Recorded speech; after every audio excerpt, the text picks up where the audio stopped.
What is up, everybody? Welcome back to another episode of the NBA Hardwood Show, talking Tuesday, November 14th, 10-game slate, and I think it's going to be a fun one. A lot of injury news to react to. This feels, to me, like kind of an old-school NBA slate. We haven't had some of these with so much injury news to, before the night even gets started. So excited to break it down here with the usual crew. We got AP, we got Mangone on DraftCheat, of course. AP, let's throw it over to you. How you doing on this Tuesday afternoon? Yeah, doing really well. I mean, this slate looks like a ton of fun. Luckily Joel Embiid questionable right now. We'll see if he's good to go. I mean, you guys know me. These Pacer games are just the absolute nuts, and I mean, we're gonna be loading up. If Embiid's out, so excited to break that one down for you with you guys. And then it kind of like sets up interesting because we got 3 games at 7, 2 games at 7:30, and then it's like you got a game at 8, 9, 10, and then 10:30. So kind of unique breakdown tonight. Yeah, absolutely. Big slate. You mentioned the Embiid news. Certainly that's big news to follow leading up to lock, but certainly not the only news, man, going for this slate. I mean, we got a ton of stuff going on. We already got Trae Young ruled out. Several teams. The Spurs have a lot of question marks, and I personally feel like these are the slates, 10 gamers with a lot of news, where you can potentially get really, really good plays at really low ownership, which I think sets up for a very fun night in all formats. Your thoughts overall and how you doing today, Mangone? Yeah, good day for sure. Just been, enjoying it. Did some props today, so that was good. And tons of news has hit, right? So I'm excited to break it all down with you guys and see how it all works out. I mean, again, I think this slate is a fun one. And first game we'll talk about, we'll go by the DraftKings order of games, Miami and Charlotte. Miami favored by 5 here. They are mostly healthy, so if one or both of Hayward or Miller misses out, we suddenly have a situation where I'm not even sure who's going to get the minutes, right? It's guys like McGowan's and Bailey, guys who really aren't playing much outside of garbage time, I assume are going to have to step into a decent role if Miller or Hayward misses, or especially if both do. But obviously not an ideal matchup against Miami. And then the Miami side, I mean, Charlotte's a team to target, and they are missing Hero and Martin as well. So potentially some value there, maybe a Jimmy Butler night if we think he can muster the strength, at least for one night this early in the season. But talk to me, Miami and Charlotte, a lot going on here. Yeah, this should be one of the games that like flies under the radar, and I still don't quite know exactly what I'm going to do with it. I mean, my first read was just we got Pacers, Sixers, we got Hawks without Trae Young against the Pistons. It's like, why are we playing a Heat game? But LaMelo Ball is obviously going to be in play. We have, as you said, Brandon Miller, Gordon Hayward, both questionable. If one of those guys sit, like Terry Rozier's already out. We know Ball just pushes the pace and makes games much more friendlier for fantasy purposes if those games stay close. So it's not like a game that we can just like write off and discount. There could be plays here, especially more so in tournaments. Bam Adebayo, he's been a machine, man. Like Jimmy Butler at this point of the year, emo Jimmy is still here and really does not care. We're never playing Jimmy Butler, or at least I'm not at this point of the season. It's Bam running the offense, and Bam and Duncan Robinson like absolutely nuked. They like went nuts last game against the Spurs. It's just weird what DraftKings is doing with Duncan Robinson. He's power forward. Kind of interesting now that this is like the 3rd game where they've listed him power forward only. Makes no sense in my opinion, but it is what it is. It makes it like tougher to get him too, because you have to use that power forward spot. So really it's one of those, like if you're running 150, you get exposure to this game. Looking at Bam, looking at Duncan Robinson, but I don't like it. We're never playing Kyle Lowry. And that's kind of it on the Heat side. And then I will say guard is loaded, like absolutely loaded. There are some plays that you just lock in and move on. However, in tournaments, if you're running 150, you just got to consider LaMelo Ball. No one's going to play him. No one at all is going to play him. It's a tough matchup. We don't like to target these slow-paced teams, Miami Heat being one of them. However, LaMelo Ball played in 32 minutes, racked up 55 DraftKings points against the Knicks. He's played 37 minutes. He has a high of 39 minutes against Dallas. So I think he's in play for tournaments, large field stuff only, and then we got to wait to see how the news shakes out here. Yeah, I think that all makes sense to me. I think people will maybe buy into, a Jimmy Butler play here, Mangone with no Tyler Hero, obviously, and the good matchup against Charlotte, right? Two good things going for Jimmy, but I do kind of side with AP in general on that. I don't really want to go there myself, and just hasn't earned that 8.6K price tag. He obviously could do it, but I mean, if this was the playoffs, right, you'd be all in on Jimmy in this spot, but it's not. And he's just not the same player right now, it doesn't seem. But yeah, Bam Adebayo doing absolute work. And yeah, LaMelo, I mean, with how loaded guard is, nobody's going to want to play him, but potentially a monster role for LaMelo Ball. I think especially if Gordon Hayward misses at that point, they have almost nobody else to do, shot making, create plays for others. So I do think there's potentially interesting spots here. Your thoughts, man, going Miami, Charlotte. Yeah, I'm definitely not a big LaMelo Ball guy. I'll start there, but the Gordon Hayward news will be massive, right? But I also think on the flip side, dude, this game could be over fast, right? I mean, yes, we saw the Washington Wizards end up, they were up 20 on the Raptors yesterday, but this is definitely not a super ideal spot for them to be super shorthanded. I just think LaMelo Ball is a fade for me. I'm out on him. Don't like the spot for him. Even if those guys are rolled in. There's other ways I'd rather go, and it's because we have so much cheap guard value that allows us to spend in other positions, like, for instance, the center position with Joel Embiid in an amazing spot, with Nikola Jokic in a great spot. And it also leads me to mention that Bam Adebayo will probably go under-owned on this slate naturally. I think Bam Adebayo is a good play in this spot, so I think you got to like him. And then from there, it's really nothing else in this game that I'm that interested in. Of course, again, if news comes in, I can maybe be interested in some cheaper Hornets options, but really not that interested in that many studs. I should mention, PJ Washington would be an intriguing play based on how the news falls out on FanDuel specifically. But other than that, I'm staying away from this game besides Bam Adebayo. Makes sense. And yeah, some of this news we'll get during the show, I think. And of course, anything that doesn't, members get in the Discord. And we do have the Up to Lock show, I believe. That's Big T and JSU who will be taking it all the way to lock. They'll have a lot to break down, a lot to talk about. And anyone that wants to sign up, you can do so over at runpuresports.com. Promo code NBA15 will give you 15% off your first payment. We'll keep it moving to the next game on the slate, Indiana and Philadelphia. This one, a whopping 240 total.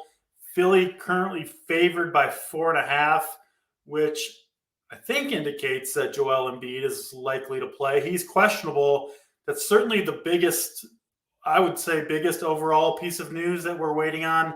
Tonight, there's some other significant spots too, but this, Embiid, an absolute monster, and it would change things significantly for the Sixers. This is going to be a good game whether he plays or not. AP, we'll go back to you, but if Embiid sits, I personally think our guy Tyrese Maxey becomes just an elite play, even at that 8.9K price tag. He's been incredible this year. Matchup really couldn't get much better for him against this Indiana team. You've been absolutely all over these Pacers overs. 9-1, the overs have gone over the first 10 games of the season. You've been certainly on that. And listen, if this one goes over the total today, over 240, you're going to be looking at some fantasy goodness in this one. So break it down for us, Indiana, Philadelphia. Yeah, that total actually dropped to 239, and I have no idea. I have literally no idea why. If you're out there betting Indy unders, I would like to, shake your hand. Thank you for allowing me to get in on the nice number, because I don't know if it's anytime these totals get into the 240s, it's just people get so afraid and they're betting against it. They're like, there's no way that, the game can hit that, but they don't realize today's NBA, not only is the pace of this game just absolutely insane, teams are chucking up threes like we've never seen before, which is just, if you are average at shooting, It's just such a great environment for these overs. So I hammered that one. And Maxey, it's funny, projection-wise, it'll be interesting to see what Mangone says about this. But, like, it looks like he's not projected right now to get a lot of ownership. And I have him as a core play. Like, I 8-9 for Maxey. I mean, this is like the price tag that they used to have for, like, James Harden in these situations. And people were playing James Harden. And Maxey is phenomenally better. I mean, this has been a conversation that we've been talking about for quite some time now. So I think Maxey is just a great play here. They don't really have any other ball handlers that they really trust. He played 39 minutes in this matchup before. He was incredible. He's played 39 minutes for 3 straight games. Why would he not play 39 plus, or 38 plus minutes here once again, unless it's like a foul trouble issue? That's like the only thing that I can think of. So Tyrese Maxey, one of the best plays on the board by far. Joel Embiid. I mean, like, look at this. All right, so if you look at – so these teams just played, obviously. Maxey put up 75 piece with 50 raw points. Embiid, 68. Tobias, 35. Nicholas Batum, 27, who's out. Melton, 23. So I would assume that Robert Covington or Daniel House gets the start, making I think projections have it as Robert Covington, but those look to be the two guys potentially that could start. Now, if Joel Embiid gets ruled out, the slate becomes really interesting because it would be Paul Reed, who's 3.5K, that would most likely slide into the absolute nut spots, which is a big against this Pacers team. So keep an eye on that. And if that happens, like, that allows you to, make some really nice builds, getting, easily fitting in a lot of these different studs. So this game is going to be very important. We'll get all the news. It'll be really nice. On the Pacers side, it's difficult. The rotation's much larger or wider. Carlisle is rotating in all of these guys. Buddy Hield coming off the bench. Nesmith, Nembhard, all these guys, like Jalen Smith, all these guys are getting run. What that allows them to do is just keep that pace up. And that's how Rick Carlisle wants them to play. So for me, it's Halliburton, and that's it. And I'm not going to take a risk on anyone else. Miles Turner, I do believe, would become somewhat interesting if Joel Embiid was out as well. 6'9", kind of an interesting price tag there. But it's the Philly side that we want here. Keep an eye on the Joel Embiid news. Yeah, certainly. Kelly Oubre also out along with Batum. So this is a team that's getting pretty thin at this point. Mangone obviously would be even more so if Embiid sits. But like in the last game, Batum started and played 33 minutes, right? You take him off the court, someone's got to fill those minutes. Covington played, 16 in that game? I'm not sure how many more minutes Covington can really handle, or they want to run him out there, but they don't have many options left. I mean, Paul Reed is strictly Embiid's backup at this point. And then the other guys that played in that game were, Beverly, Korkmaz, and Daniel House, right? So it's getting pretty thin for Philadelphia, even if Embiid ends up playing. And I think if you take Embiid off the court, you're potentially looking at, I think you could play, 3 or 4 76ers. That sounds kind of crazy on a 10-game slate with this much news, but man, that's a lot of usage and minutes that come off if Embiid does indeed sit. So, yeah, any hunch on if Embiid goes and your approach to this game with him in or out? Kind of give us an either-or scenario there. Yeah, I mean, if Embiid's out, we're obviously going to love a lot of these Sixers, right? Yeah. It's definitely interesting. You'll have to like Maxey. Tobias Harris would get a little bit of a bump for sure. You'd have to obviously include him, even though it feels gross, but 6'4" would be too cheap for him, especially in a matchup against the Indiana Pacers. So Robert Covington, I'm old enough to remember when Robert Covington played his best years in Philadelphia. And honestly, I'm kind of happy he's back there. I think it's not a bad fit for him, especially with someone like Joel Embiid. I think you can see matchups in the playoffs where he'll make sense and get a little bit more run. So I don't know. I think Covington definitely is a good play even if Embiid is in. And I think he could be the guy that soaks up some pretty good minutes here. And I think this matchup is good against someone like Indiana. So I like Covington as a value. I think he's a good one on the slate. You just have to compare. How do you compare Robert Covington to the Hawks values? How do you compare him to the Spurs values? That's going to be the real debate and conversation that you have. So, and the Embiid news, again, is going to be super important. So I like these Sixers, I'd rank them as Covington number 1 right now. I'd say Embiid is number 2 for me when it comes to if he's in, when it just to rostering Sixers, followed by Maxey at 3, and then Tobias Harris at 4. But if Embiid is in, it's obviously you're not going to love a lot of these Sixers. If Embiid is out, definitely going to be a really big bump to Maxey. It'd probably be ranked Covington's still number 1, then Maxey 2, and then Harris 3. You could make an argument that a big debate would be Maxey versus DeJounte Murray on the slate, and I think Maxey would get a huge boost that he'd kind of leap over DeJounte Murray then in this spot. So yeah, a lot to obviously discuss here and a lot to break down. So it's not easy without that Embiid news. I will say if Embiid is in, I still lean Jokic over Embiid. I like Embiid still. I think you could do the double center route if you wanted to, but I would lean Jokic over Embiid if I had to pick one or the other.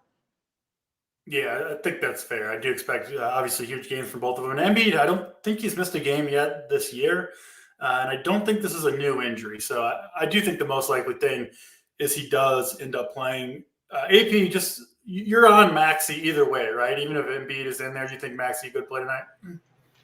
Yeah, I mean, this is just like I don't. So I always try to like figure out. So your projections out there.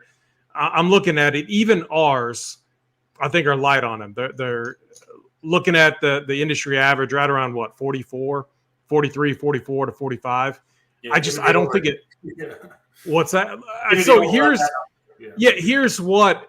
like the only explanation in my opinion, because he has hit over the average projection in 5 straight games. His current average projection tonight.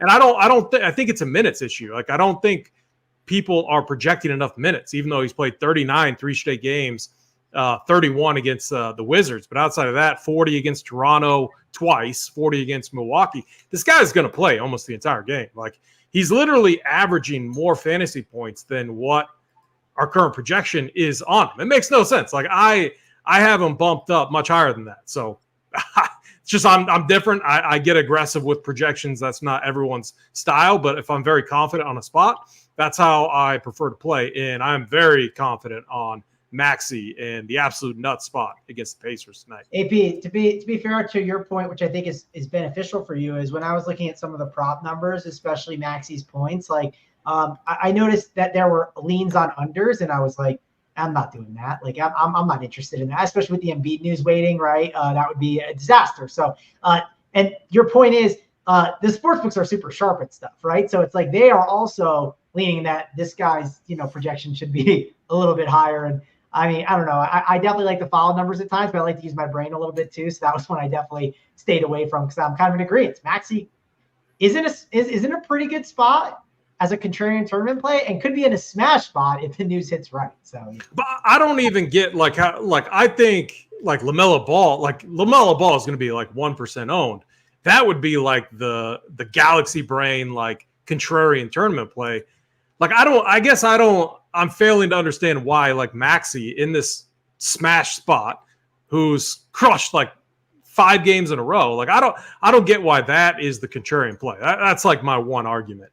And maybe it's a function of the games that we're going to talk about here soon. DeJounte Murray, no Trae Young, etc. But I think Maxey's just such a smash play tonight. I just think it's a construction thing where it's like Murray's projection is just better right now. And not only that, the center projections are so good that it's leading you to a build. Like, the common build tonight is spend up for Jokic or Embiid, grab DeJounte Murray, fill out with values. Like, that's the build tonight. And the funny thing is the Hawks are still like such a deep team. Obviously, we're going to get to that game. Actually, yeah, DC, back to you. Get the show back on the rails, man. I don't want to interrupt the discussion. Just to keep it off the rails, Falik is wondering where my Tumblr is. Where is it? Where's the chat? Yeah. Falik, I was just wondering the same thing. If you saw me go like this, I don't know where it is. I think might be in another room. So, Falik, I'll have to go look for that piece of decor for you in a little bit. Yeah, and just to wrap up, I mean, when we're comparing Maxey to LaMelo to DeJounte Murray, maybe this is a hot take. I think Maxey's definitely the best player among those 3 guys. I know Maxey's kind of new to the scene right now, but I've got way more confidence in him just to get the job done on a night-to-night basis than I do over LaMelo. And even DeJounte Murray, who I do like a lot. But we'll jump into that game with the Atlanta Hawks. Well, DC, real quick, what's funny? Tonight's like a tournament night, right? Tuesdays and Fridays, isn't that correct? So we're going to see the courts and everything. Yeah. And it's just funny that Joel, like, do these players even really care about the tournament? Like, why is Joel Embiid even questionable? If they like cared at all, like, he would not be questionable in this spot, because if Joel Embiid plays, it's an easy win. Not an easy win, but you got to think that the Philly would be heavy favorites here. So I don't know. It's a funny thing. It doesn't really seem like they care much about the tournament. Maybe as we get closer, but we've talked a lot about that. We'll move it on to the next game, Atlanta and Detroit. This is the other kind of huge piece of news that we've already gotten. We know Trae Young going to miss this game for personal reasons. I haven't seen what the Hawks starting lineup will be. My guess would be they move Saddiq Bey into the starting lineup, let DeJounte Murray kind of run the point himself, which obviously is a really big boost. I mean, he's got to kind of play your turn, my turn a little bit with Trae Young. You take Trae Young out of there, there's no question DeJounte Murray gets a very, very nice boost. And depending on what Atlanta does, I know you just said they're deep AP, but they've been actually running a fairly tight rotation.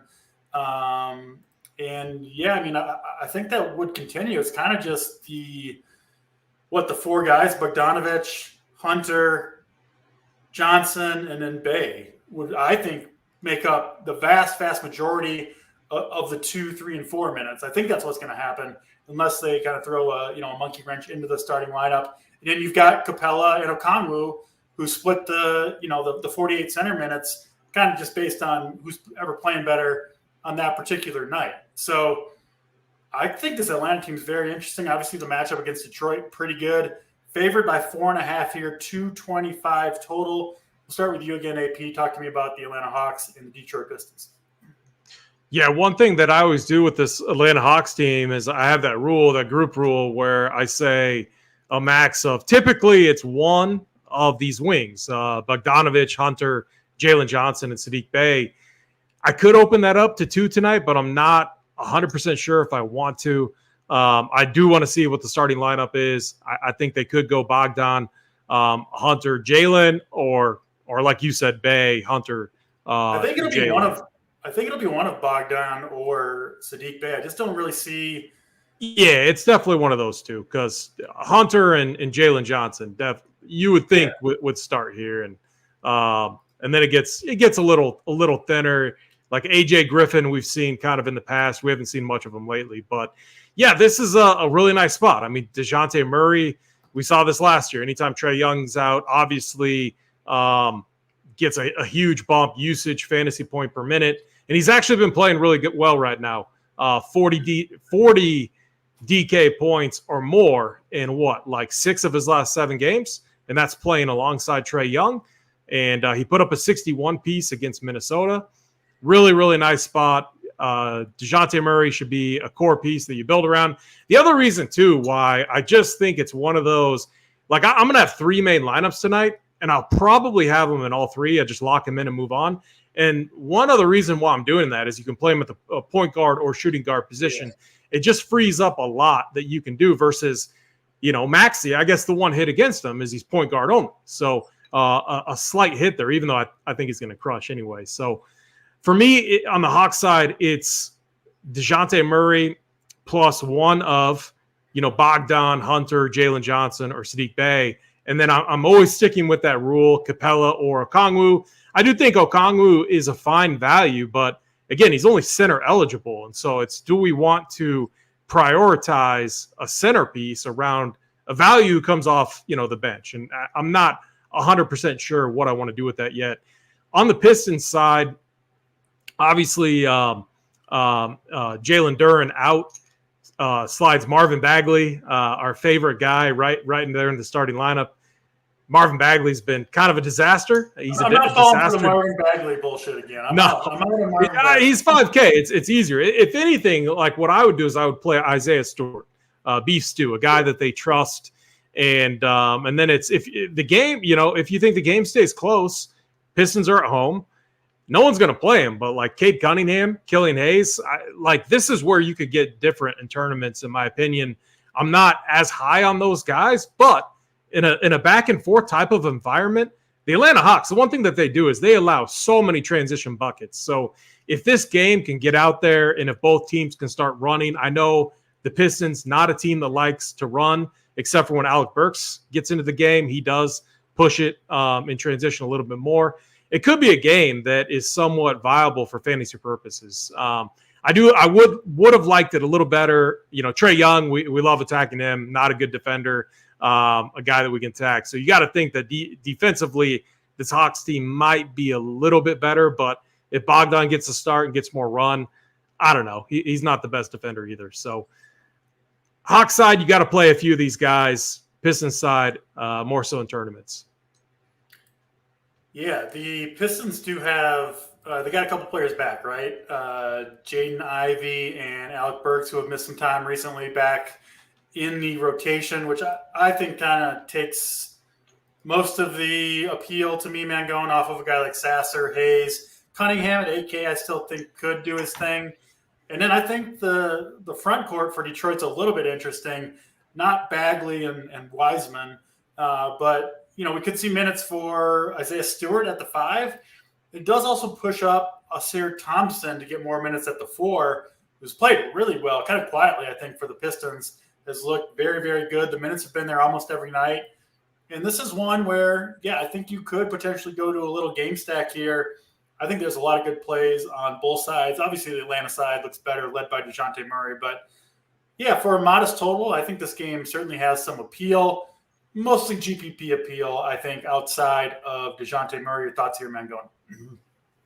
Yeah, DeJounte Murray clearly like a really good play in this spot. Like I don't doubt it, but like to be fair, I mean you do have to spend a little bit for it, right? It's like sometimes you look at these studs and like it's 8.3K, right? Like what performance does he need to like smash the slate? You know what I mean? It's something to think about. He is shooting guard eligible. Sometimes shooting guard is a tough position. It's a really big slate, but sometimes we do have to think about that. Like yesterday, shooting guard absolutely sucked. It was a shorter slate, but shooting guard is not always my favorite position on the roster. Obviously, point guard and center, typically some of the best positions to play them at. But Jonathan Murray, good play today. Another thing to call out with this Hawks team. This Hawks team has a lot of different options that you can kind of plug in as value plays, right? Sadiq Bey, 4.3. DeAndre Hunter, 4.7K. Bogdanovich, 4.9. My lean is, if I had to pick one, it's probably Bogdanovich. You can even put Jalen Johnson in that bucket, but he's a little bit more expensive. I think Bogdanovich is my guy. That's the one that I would kind of lean on here in this spot. Not excited about Okongwu and Capella. They're still just going to split the minutes, right? Like, even though Trae Young's out, that doesn't mean they're going to roll Clint Capella Okongwu minutes, right, at the 4 and 5. So their role is the same. Nothing has changed with that. If you like the price and the matchup, sure, that's perfectly fine.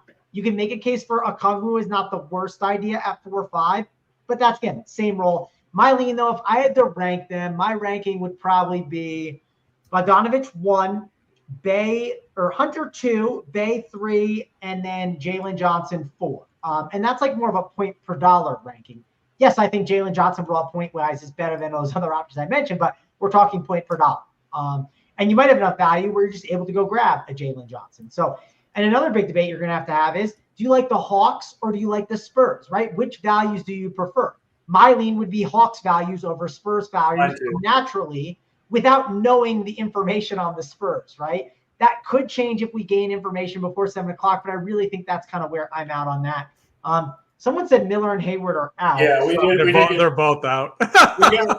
You guys want to go back to that now or wait till the end of the show? No, let's wait. Let's wait till the end of the show. I think it's better to kind of recap it then, because who knows what's going to happen with the Spurs stuff. We might get Spurs news randomly and we don't expect. Yeah, I think a show recap at the end is better. Probably a good chance the show is going to be pushing up against the top of the hour with all the news. We're getting 7 more games to talk about. Yeah. Obviously, we do see that Charlotte news.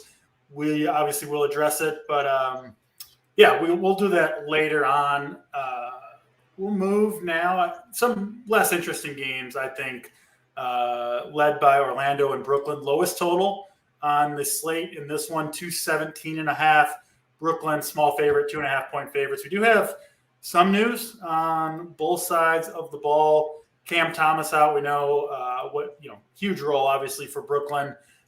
He's out again, and then Ben Simmons is out. So they're a little bit more shorthanded, but they've kind of been playing this way for a couple of games now. Obviously, this one expected to be slower paced.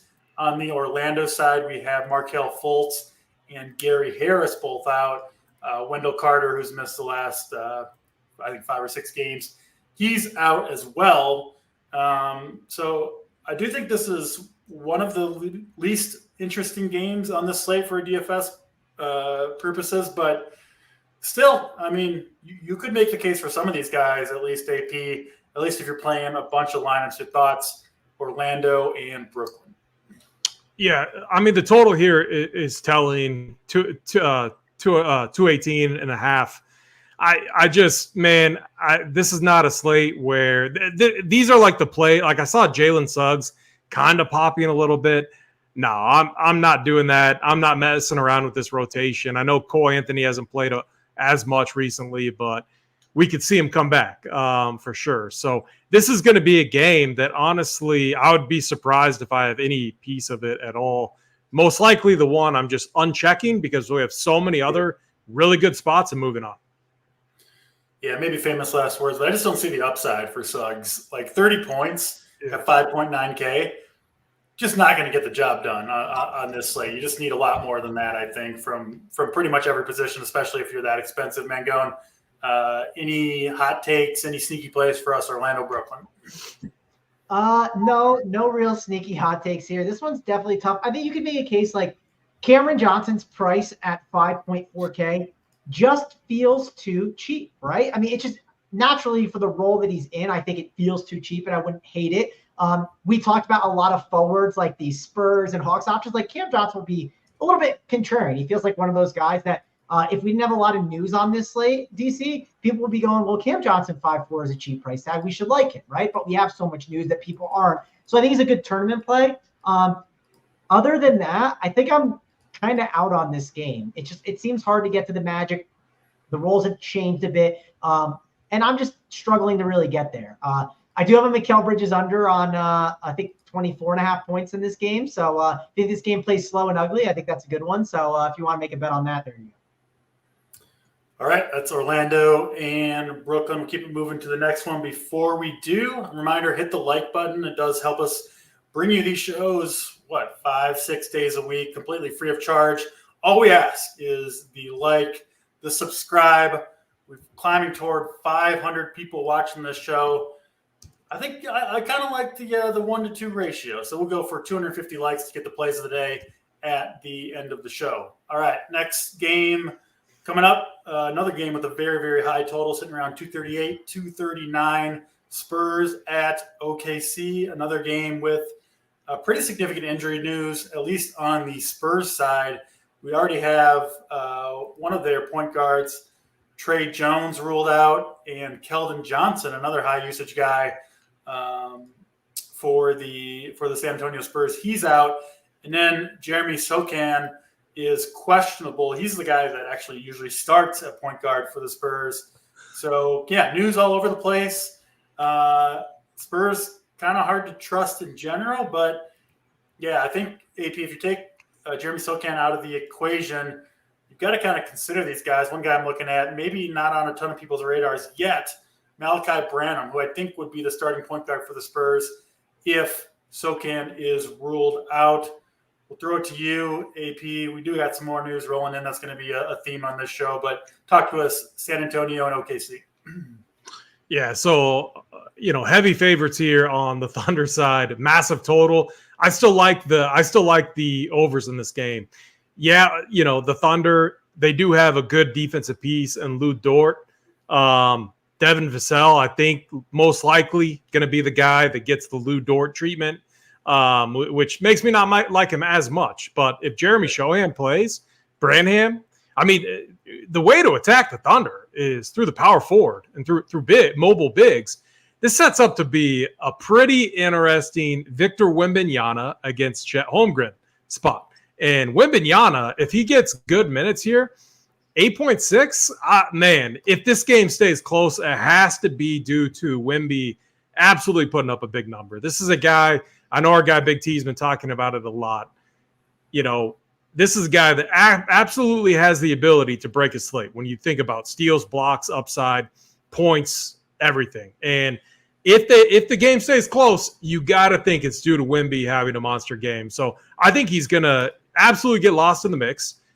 I like this game. I am concerned about it staying close. I'll be honest. I definitely am concerned. I think the environment's going to be good. In tournaments, I do think you got to be considering Wemby here. So the other guy that could go completely overlooked is Zach Collins. He's like the other, like he's been sneaky good at times this year. And so this is where, like, in tournaments, things can get really interesting on the slate. Outside of that, peripheral pieces, like I think our boy K. Fallick, his guy Doug McDermott, I think he could be a fringe value play. I'm just saying, like, the pace is going to be good. There's going to be a lot of shots that get up. It could be a night where K. Fallick's boy, Doug McDermott, gets there. So I think he's a fringe value in large field tournaments. But for me, it's if Shohan is in, I think he's one of the better plays on the slate because you can play him at the point guard or small forward position. He's going to have to play heavy minutes here. He's going to run the offense, and he's going to be much needed. And I'm not as worried about his matchup versus a guy like Vassell. So should be a fun game. I'm going to be watching this game, Wemby versus Chet. And on the other side, if the game stays close, the guy that always gets forgotten about, and again, the position's loaded, absolutely loaded, but Shai Gilgeous-Alexander, 10.3. I don't think many people are going to play him. It definitely is tough to play him at that price tag, but you get a matchup against the Spurs. It comes down to the game staying close. If it stays close, sure, I could definitely get on board playing him in tournaments, but more so interested in the Spurs side here. I think K. Falcon chat. I love that bit where Kevin will, like, he'll mention one player once, and then we just say it's his guy. It was funny when I forgot to do it, but I was meaning to, make sure that Kevin's okay with you associating his good name with Doug. I mean, look at Max Strus. How's Max Strus doing right now? I mean, Max Strus has a pretty big role on the Cavs team. Not the same as Doug McDermott, but we'll go to Mangone. I think AP brought up really good points about Wembanyama, just the massive ceiling he has. I mean, I really do think his ceiling is just about as high as anybody, maybe not Joker or Luka, but like it's way up there, especially for the 8.6K price tag. This is one where maybe you correlate on one of your teams, an SGA plus Wemby team, because I do think, like for this game to stay close, Wemby has to go off. Obviously, if SGA is going to get there at 10.3, you kind of need the full 37, 38 minutes from him. So that would make some sense as a pretty deep contrarian play. Obviously, an incredible game environment here. Should be a lot of fantasy points scored, and probably a somewhat overlooked game as well. So talk to us Spurs and OKC. Yeah, as you know, I like to do those threads, right? Everyone's doing this. You should do this. You can definitely spend it forward. No one's doing that, right? Like, no one is actually going to the forward position and saying, I want to go play that guy, right? Like, if you look, is anyone playing LeBron James? Are they playing Ann Edwards, Paul George, Lauri Markkanen, Jimmy Butler, Wembanyama, Zion, Ingram? I mean, the combined ownership of the spend-up forwards is going to be so low. So you can make a case that, hey, handpicking some of these ceiling guys like a Wembanyama, especially in a spot where the Spurs are a little bit shorthanded, I don't think that's a bad idea. So if I was handpicking a couple, he'd be one that I don't mind handpicking out there. I'm not excited about any OKC options. Basically, all OKC guys are fades. When it comes to the Spurs, though, I think you can make a case, especially if Sokan's out. Like I said, Wembanyama, pretty interesting. You can make a case for a Cedi Osman, a Doug McDermott. I don't think these guys are awful plays at the forward position. They're also 3.2 and 3.3K. These aren't guys that we're saying they're 5K. There's a huge difference between them. And I'm not going out here and saying they're smash spots for them, but I don't think I'd hate it. Also, what if a Devonta Graham got a little bit more run here or randomly was a spot starter? I mean, the Spurs can do anything. I don't think it'd be crazy to see Devonta Graham randomly starting. And if he was at 3K, it's not crazy. So it's really, for me on the Spurs, Wembanyama is a contrarian spend, and the cheap 3K-ish values, you can mix and match throughout your lineups. But I want to see how that SoCan news plays out, because I think that's pretty important to see who else could slide into the starting lineup on San Antonio. Yeah, we'll see. We'll see that news on Sohan. But if it's Branham that does get the start at point guard, if Sohan misses, I'll be in on that at 3.9K. That's kind of what I'm hoping for with this Spurs game myself. Also, shooting guard eligible, which is nice. But I think, at least based on the metrics, that he would be the one running the offense for the Spurs in that scenario. We'll keep it moving to the next game on the slate. Dallas and the New Orleans Pelicans. Another really high total on this one, sitting around 240. Not a ton of new news here. CJ McCollum obviously still out. He's missed a few games now. Looks like Ingram, Zion should be good to go. Herb Jones, I think, is the biggest news that we're waiting on. He's currently questionable. And then Dallas looks like they are mostly healthy outside of Maxi Kleber. Obviously, you've got Luka, Kyrie kind of doing everything for this Dallas team at the moment. Back to UAP, Dallas, New Orleans. What do you see here? Yeah, I do like attacking the Mavs.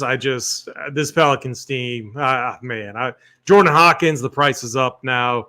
Splitting time, potentially, they have Dyson Daniels too. His price is up. These guys were far more attractive when the prices were much lower. Now, mid 5K range, I just can't get there. And then Brandon Ingram continues to be priced like Brandon Ingram, 8.4K. Hasn't done anything all season, hasn't even looked that good, except for against the Rockets. He looked pretty good, but I'm over this spot again. Like Ingram, it looks like these guys are getting an okay projection, but I'm not going to go there. I'm off the Pelicans side, and then it's Kyrie or Luka.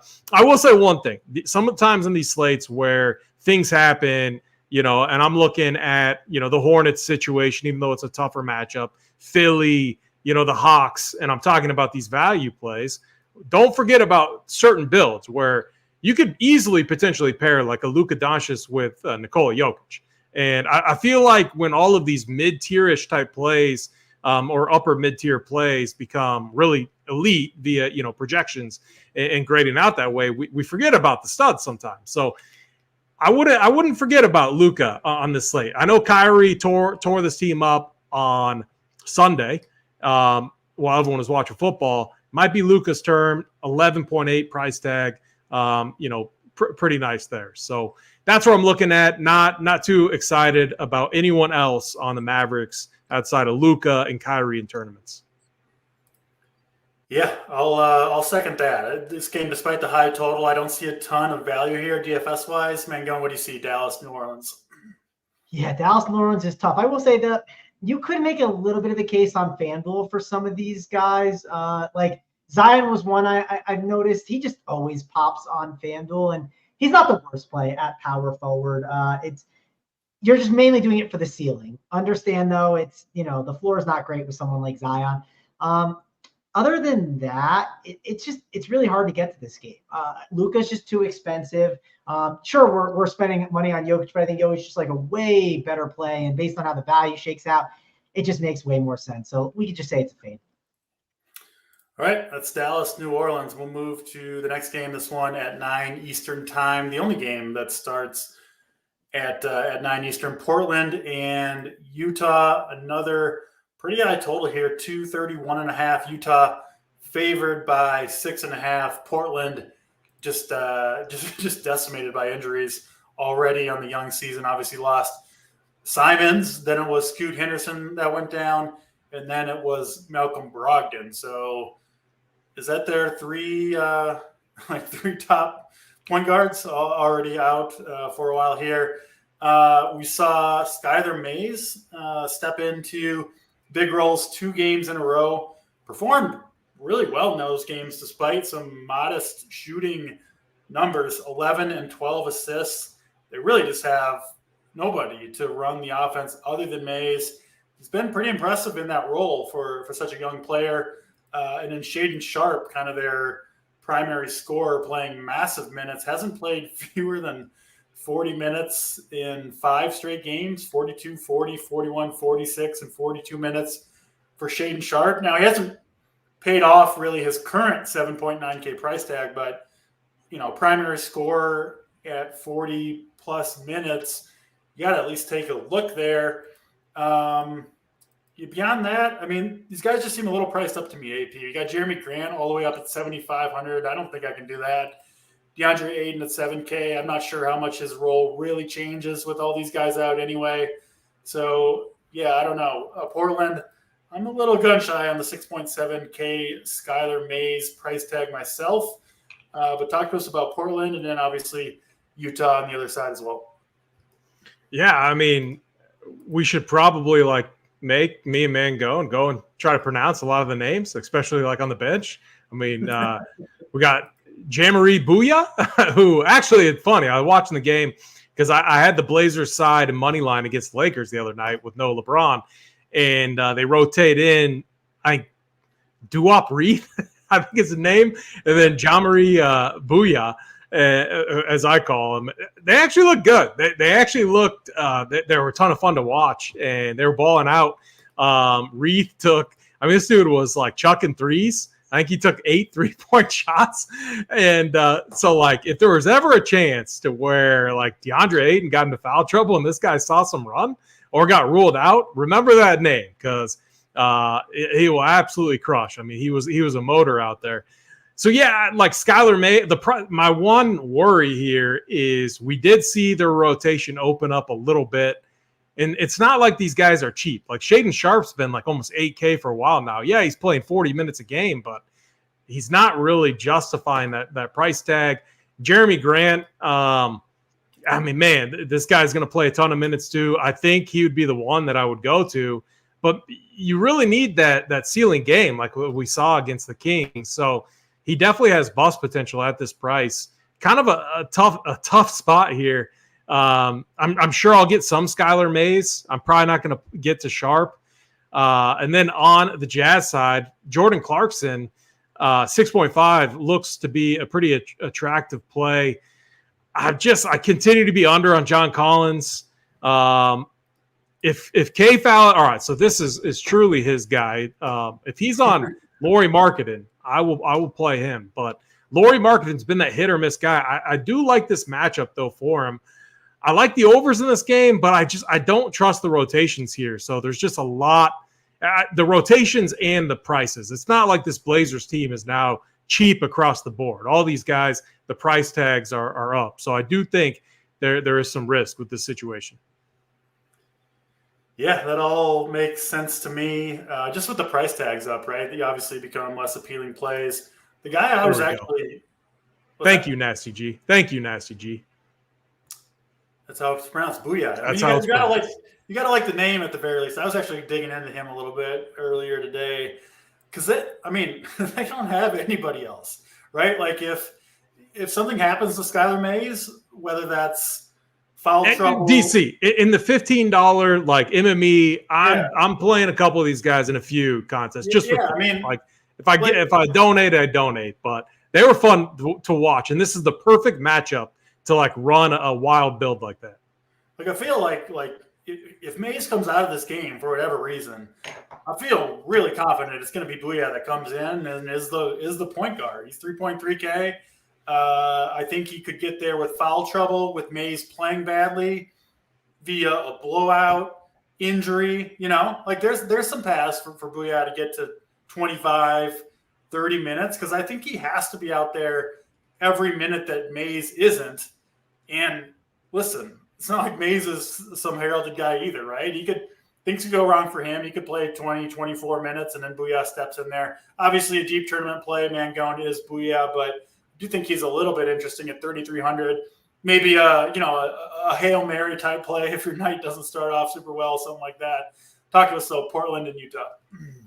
Yeah, I don't know how many Hail Marys I'm doing with that play, but it's also a big play where I don't think I need to.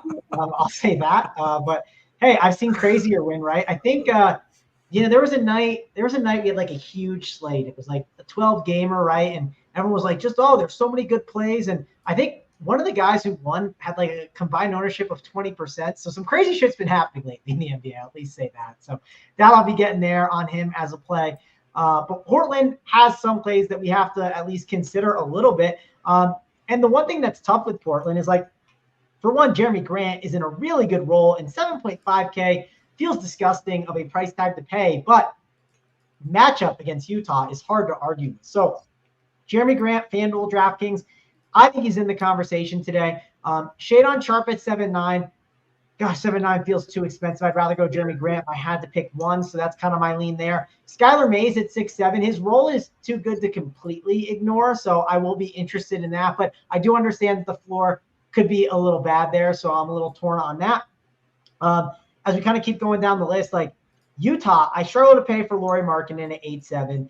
Jordan Clarkson at 6.5. I don't mind him. We know what his ceiling is, and it's a great matchup against Portland. So at 6.5K, I definitely have some interest there in him as a play. I also don't mind Keontae George at 5.3. It's not a bad tag, but I'm not expecting him to get me like 45 DK points. He feels more like this like cashy last guy in kind of play for me. And then from there, I mean, DeAndre Ayton, the problem is he's center eligible, and there's already just too many good centers where I don't think I need to go and chase his ceiling. So I'd kind of rank it out as Jeremy Grant 1, Mays 2, and probably Jordan Clarkson number 3. Those would be like my top 3 guys in this game. All right, that's Portland and Utah. We move to the last set of games here. First one, we'll talk about the Clippers and the Denver Nuggets. Modest 225 total here. Nuggets favored by 4.5. We know Jamal Murray still out. Looks like he's going to be out for the rest of November. So we'll see Reggie Jackson in the starting lineup. He hasn't done too much in that role, at least so far. And then the Joker, man, who just is a fantasy beast on another level, especially with no Jamal Murray, especially at home. Gets a pretty good matchup here, I think, against the Clippers. And really, AP's kind of the only guy in this game that I like, but I like him a lot, the Joker. So pretty simple for me on this one. Maybe you can convince me on some other pieces, but I'm mostly looking at the Joker here myself. Denver Clippers, what do you got? Yeah, so, we often talk about pace and everything, but looking back on Sunday, the Rockets, they're not a team that's like playing with a lot of pace right now.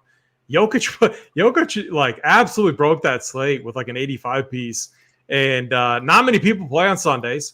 He was 10% owned. He was 10% owned on a 7-game Sunday slate, and put up an 85 piece against the Rockets. Biombo in this matchup, so Memphis, the Grizzlies just beat the James Harden, newly James Harden acquired Clippers, which blew my mind. It was absolutely insane. Biombo, who historically, like traditionally, does absolutely nothing. Guy had a double-double. Got a double-double. I think he had like 4 assists too. So you're talking like he had the rebounds, he had the points, he had like 4 assists, like steal. Jokic could like break this slate. So, and that's why I brought up that point. Don't forget about those stud and value builds. Like and this has been a problem of mine, like in the past, where it's like, oh, I got to play Maxey, and then it's you plug in DeJounte Murray, and then you plug in one other like 7 or 8K piece, and then you can't play some of these studs. We're gonna have plenty of value on this slate. My advice here, I already hammered the Nuggets side. I've been betting against Harden and the Clippers just over and over and over again, and I'll continue to do it until they prove me wrong. 4 points is what I got it at. It's not enough, man. Nuggets are going to get it done here at home, and it's Jokic, man. Jokic, he's just on another level. He truly is. And 12.2 with a slate where we're starting to get a lot of value, it's not high enough. And but what's going to happen is that price tag is going to suppress ownership a little bit. So bump that projection up on Jokic, get him into your lineups, watch the game, collect some money, call it a day. So I'm not playing. I mean, the only guy like the Clippers looked better when they ran when Harden was on the bench and Norman Powell was getting more run, but you can only play him at the shooting guard position. So I'm not going to play a random bench dude on a fully loaded Clippers team. So I'm fading the Clippers, and then it's Jokic. I'm okay with with MPJ as well, but really it's like Jokic and move on here. Yeah, I think Aaron Gordon's okay too. He's actually been really, really good ever since Jamal Murray has gone down. Still, price really hasn't moved. Still sitting at 6.8K. So I think he's interesting. This game, yeah, I'm right. It is also on national TV. This is the late TNT game. And not that this should really affect people's decision-making, Mangone, but there is no better feeling than having a really strong team, a bunch of fire emojis in your lineup, and your last play is the Joker. And you get to sit back and watch him collect, like a floor, it seems like, of 65 fantasy points with you can hope for 100. He's involved every single play. And the nice thing about Joker is, like, you don't even worry about a blowout with him, right? For one, there's no way they're getting blown out at home by the Clippers. And if the Nuggets blow him out, it's because he just was crushing the entire game until he exited the court. So he just feels like just so safe. No foul trouble risk either. Just like, man, just an incredible play. And you can't fit him in every build, certainly. Listen, if you're on Halliburton and Maxey, DeJounte Murray, start to run out of salary pretty quick, but just can't say enough about what the Joker's doing right now. Feels like almost a cheat code getting him into your lineup at points. Yeah, my take once I watched that Pelicans game without Jamal Murray, my take was pretty simple. It was, dude, we're just playing Jokic every day right now. Just the get reason him why in there. we're playing him is because the non-Jokic minutes defensively are terrible. They are absolutely horrific. And to your point about the Aaron Gordon stuff, that gives him a really nice usage for Aaron Gordon. So when Jokic's not on the court, it's just they're a disaster. The guys they're trotting out there. I mean, the idea that Reggie Jackson and Michael Porter Jr. are playing defense on the court together at the same time is just really bad. So Jokic, I just don't think he'll get blown out, right? It's the perfect spot for them. I think Clippers will be able to hang enough in the game, keep it close, and if they don't, Jokic will absolutely crush. So love Jokic. That's no real hot take or anything like that, but I said it a week ago. I'm going to say it again. I do like the Aaron Gordon idea, like you talked about. And then from a Clippers perspective, like, listen, I think at some point you're going to look at the Clippers price tags and you're going to be like, wow, like X player is X price. That's too cheap. I'm just not there yet, right? Let's just wait on that, right? That's kind of where I'm at with this team. So not going to play any Clippers. It's really just focusing on Jokic and Aaron Gordon. Yeah, that's fair enough with the Clippers. And Denver will go to Minnesota and the Golden State Warriors next. Fairly modest total in this one as well. The big injury news, though, at least on the Golden State side of the ball. Steph Curry going to miss this game. I assume it'll be CP3 who slides back into the starting lineup. I think you got to give him a significant bump both in per minute production and obviously the minutes as well. Looks like the Wolves and Warriors are mostly healthy otherwise. So Steph Curry out, obviously big news. And we kind of know, I think, how the Golden State Warriors will address that situation. I think we'll see some chalk AP on CP3 at 6.1K. Your thoughts on that and anything else in this Warriors and Wolves game?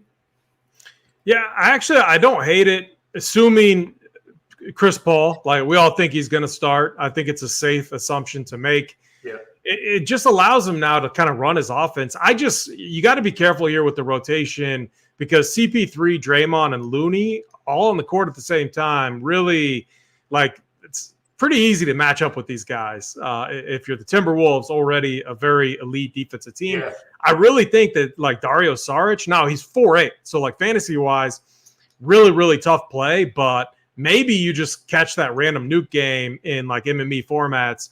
But I really think, like, rotation-wise, they're going to need other pieces to come in because if you have two facilitators and then Looney, facilitator big for sure, that puts all the pressure on Klay Thompson, Andrew Wiggins. And Andrew Wiggins, he's got to do something here, man. And this is his spot to get it done. Tough matchup here against the Timberwolves, but he's having a really bad year. The price tag's really, really depressed too. So if you're ever to take a shot on Andrew Wiggins, or if you had 5K left in that util spot or forward spot, I don't know. There's maybe worse players to click on than Andrew Wiggins, given the 5K price tag. But CP, I do think he looks like a fine play here. And then especially on FanDuel, like Klay Thompson, super cheap.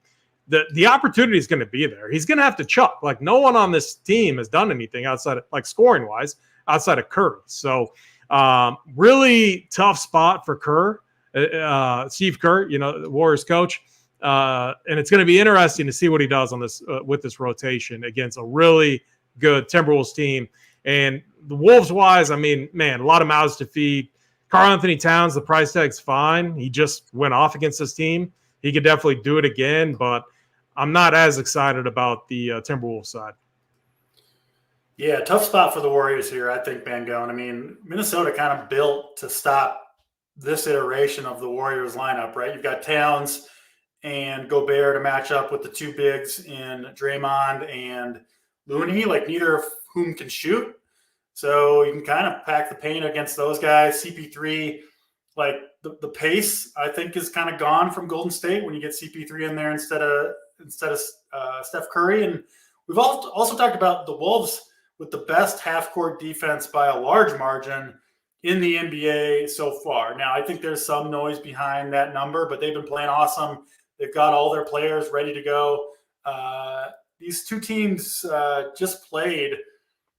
I don't know why they're playing 2 games in a row at Golden State, but they are. And there was some bad blood between the two as well. CP3 kind of like dove into Conley's knee. It's kind of an ugly play.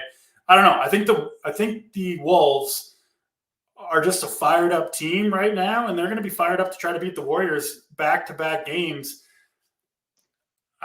I can see just fading the Warriors, right? Let the other people play chalk CP3. There's enough good plays on this slate. I'm kind of leaning to going elsewhere, but your thoughts here, Warriors and Wolves. Yeah, I mean, CP3 he's definitely not a bad play at this 6.1. Right. Like he's a good play. You have to think about the ownership a little bit. Obviously, not the easiest matchup in the world. Also, like, dude, Steve Kerr can just be an absolute mess with the way he does his rotations. And, like, if Moses Moody randomly hops in and gets hot, right? Like, well, he maybe could steal. I think we could see some shenanigans from Golden State where they pull the plug early. Or just, I don't know. I don't feel great about it. Agreed. I don't feel great about it for sure. And also, it does feel like, in general, on this slate, like, some of the decisions are like Chris Paul, Skylar Mays, or Jordan Clarkson. And, like, Jordan Clarkson, I feel safe for the most part about. He has a wide range of outcomes. And then it's like Skylar Mays, though, I feel like he could even be a better play than Chris Paul just because, like, no matter what happens, the guy's going to play a ton, right? And now we have DeJounte Murray as a play. We have LaMelo Ball as a spend that we got to at least think a little bit more about. Obviously, we don't know what's going to happen with the Spurs news. And, I mean, even Theo Maledon could come into play as, like, an interesting point guard now at 4.4K. So, Chris Paul definitely comes with risk, but he does come with a ceiling, right? I don't want to completely ignore that. So I think in tournaments he's fine, but I really want to analyze what his ownership is going to be. I think that's going to be an important way to make a decision on that. The Minnesota Timberwolves, I'm not excited about at all. I just think it's too crowded. And Edwards price at 9-1, just don't love the spot. And like I said, Golden State, I just struggle with a little bit. I will say Klay Thompson, you can't ignore his FanDuel price tag. He's a really great play over there. Let me pull it up because I know it's like, I saw it and I almost like fell off the ground or fell off my chair. That's how bad it was. It's 5.4K, which like you just can't ignore a 5.4K Klay Thompson on FanDuel. So I think he's a really good play over there. You could make a case that the matchup could be a little bit tough, but on FanDuel, I just don't care. 5.4K is just way too cheap for him. So really good play over there on FanDuel. Makes sense. Let's get to the last game of the night. Then we'll go back, revisit some of the news that has hit while we've been on the air. Last chance to get the likes up. We do need a few more. Viewers have been piling in.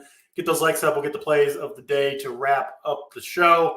And then, of course, Up to Lock with Big T and JSU coming up after us. Final game of the night, though. It is the only game that starts at 10:30 rather, Eastern time. Memphis and the LA Lakers. Lakers favored by 6.5. LeBron James questionable in this one, I believe. I think he was at shoot around. I kind of expect him to play, but of course we'll see. It's the NBA. You never know. Anthony Davis going to be in there for this one, and not a ton of news other than that. So, yeah, I don't know. I don't see myself having a ton of spots available for this last game of the night, AP, but talk to me. What do you see Memphis and LA? Yeah, I mean, Biyombo's been playing big minutes, but the price tag's way up there. Tough spot against AD. They're going to need it. I mean, he's been excellent, defensively too. And then you got Tillman now, who I believe is questionable. So the Grizzlies are starting to get a little healthier. I think this spot's an easy fade. I'm working under the assumption that LeBron James is going to play. And if he plays, I'm not playing AD, LeBron. I'm not playing like 7-5 for D'Lo. No. I think this game is going to be one of the easier fades across the board, assuming that LeBron does end up playing. So I am definitely off this game. Yeah, same for me. Mangone, your thoughts? Grizzlies and Lakers here. Yeah, definitely not excited about the Grizzlies. This will probably be the slate where Jaren Jackson Jr. drops 60 just because, it's Jaren Jackson Jr. And when we play him, he's been awful. And then, but anyways, the Lakers are going to have LeBron. He's going to play. It just makes that situation way more crowded. I think AD always has a ceiling, but I just can't get there on this slate, right? If he was power forward eligible, sure, I could think about it a little bit more, but he's not. And he's got that center eligibility. So, yeah, I think this is a fade for me, DC.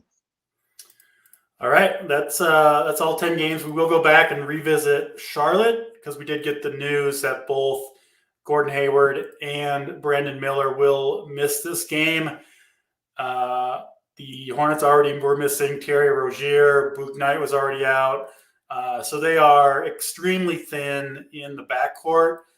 I haven't seen starters yet. I'm guessing Theo Maledon comes into the starting lineup here at the 2, but certainly. No, I actually have it, DC. I just saw okay. it. So it's so Steve Clifford said PJ Washington will start at the 3, JT Thor will start at the 4, which listen, JT Thor is probably dirt cheap. Let's check his price in his. He's not playing JT Thor, man. yeah, he's 4.2K, power forward eligible over. Give me Booyah over Thor. Well, I just want to call this out because Thor's starting there. What can happen, and this is just worth calling out. You know who's starting at the 2? I don't think I have that. The other thing Steve Clifford said has to be Teo, right? Bryce McGowan's so. Isn't ready. Yeah, I think it's going to be Teo Maledon. Well, the other thing to call out that Steve Clifford said too is they have 11 bodies, and he said all 11 are playing today. Now, how much truth is there to that? I don't know, but that's what he said. When the game's going on and you're looking at the 11 bodies, are you really trotting in number 11 for sure? I don't know. There's a chance maybe they don't play all 11, but this isn't an 8. The point is this isn't an 8-body situation, right? Let's at least call that out. That's really, really important news because we do see sometimes, if you look at who they have left, it would make sense to play 7 or 8 guys. But I don't know. AP, I'm kind of inclined to take Mr. Clifford at his word and just cross off the Hornets. Yeah. One of the other problems, too, because I was tilted because I played LaMelo in the series against Washington. There's so many, he had 20-plus assist opportunities, and his guys just couldn't get it done. And look at the lineup that they have out there tonight. Do we really think JT Thor is going to hit shots? I mean, Bryce McGowan, Nebraska guy, he's just getting going too. It's such a tough spot. I would love to take the coach at his words if he's going to play all 11 or whatever. AP, not all assist opportunities are created equal. If I told you, LaMelo Ball had 20 assist opportunities and 10 of them were to Mangone, you'd be like, okay, well, that's not a highly likely. Mangone's going to hit that bucket for me. I'd feel very confident about that. As long as you're matched up against Snyder, then you're hitting that bucket. A match against Snyder, the chances are better, but it's point is the assist opportunities might not be as great today. Also, the blowout risk is there, right? I'm not a big predict blowout kind of guy, but in this spot, it's different. It's like when we talked about in NFL, people were like, "Are you really going to pay up for a defense?" Well, they're going up against Danny DeVito, so I'm more interested in paying for the Cowboys defense because the situation is not the same. It's a different kind of blowout scenario. This Hornets team is really bad. I'll say this. I hope JT Thor is chalk. I personally would rather play JT Hayes than JT Thor. And I'm seeing some Ish Smith love. I think it's going to be hard. Yeah. Why not play Maledon if you're going to play Ish Smith? I don't Maledon at least will get the blowout run too. Running if he's in there against Heat backups in the 4th, that's when he gets smashed. But yeah, I'm going to try to. I'm with you guys. Yeah, on Charlotte. Likes are rolling in. There's enough there. I think I'm a lenient fella to get to the plays of the day today. We will start with you, Mr. Mangone. Give us your Snyder Soldiers play of the day. Yeah, my Snyder Soldier play of the day. My one thing I'm struggling is I wanted to give out this guy in the Charlotte game, but I'm too nervous to right now. So who knows what's going to happen with that game. All right, we'll go with this guy that I said was a pretty good contrarian play at the forward position. I don't want to give a super chalky play, and I'll admit there's I don't know where ownership is gravitating towards right now and where it's going. So let's give out Cam Johnson at 5-4. I just think he's I like to look for plays where it's okay, everyone's going to be playing this one, these value plays, right? And where's a little bit of a pivot you can get to that just is an underpriced guy. And it's going to be Cam Johnson as the guy. So I will say, Jason asked me to give out one guy I give out that I absolutely love. I just think he's going to be high owned is Bogdan Bogdanovic. I think he's an amazing play, playing in a lot of different spots. There you go. There's one of your pretty chalky plays that I'm very, very interested in. Who was the second one? Bogdan Bogdanovic. I think his role is just literally insane. I will say I don't know where ownership is moving to and stuff, but he's probably going to be a very chalky play for sure. So if you want a chalky one, it's Bogdanovic. If you want a little bit of a contrarian forward pivot, it's Cameron Johnson. All right, we got 2 from Mangone. Let's go over to AP. Who's gonna be winning us the giblets tonight, AP? Yeah, we got the Siakam call last night. It's still his team. They looked terrible for a while there. Not as bad as the Wizards. I don't know if you guys saw that. The Wizards went scoreless in the final 8 minutes of that game. They scored 1 point. I was on the over, so it was very, very hurtful to watch. But that team's just a freaking disaster, man. AP, as someone with a Jordan Poole over at 15.5 points, I was sitting there waiting, and it would have been a 5-1 day, but instead it was 4-2 because Jordan Poole couldn't hit one shot. Yeah, take all those guys your Hardens, your Jordan Poole, throw Marvin Bagley on it. Go get their own team. Get these guys off. It's just insane. But my play of the day, I just think I'm embarrassed looking at our projection on him. Our projection on him is 45.7 points. I think one time all season has he scored under that mark, and it was against Toronto. And he had absolutely he had the OG treatment that game, and Embiid went off. Outside of that, this dude's been a 50-piece plus magnet. It's Tyrese Maxey. I can't believe he's projected to be so low owned. Tyrese Maxey, my play of the day. Love it. We got Maxey as the AP play of the day. We'll go to myself, and this man is going to be channeling his inner Al Smizzle tonight. Mr. Victor Wembanyama going to rack up the blocks against the OKC Thunder, 8.6K. Some risk there for sure, but we're trying to win a tournament, and nobody's got the ceiling for the price tag that Wembanyama brings to the table. All right, that's 10 games breaking down all the news. We do appreciate you guys watching each and every day. Hit the like if you haven't done so yet.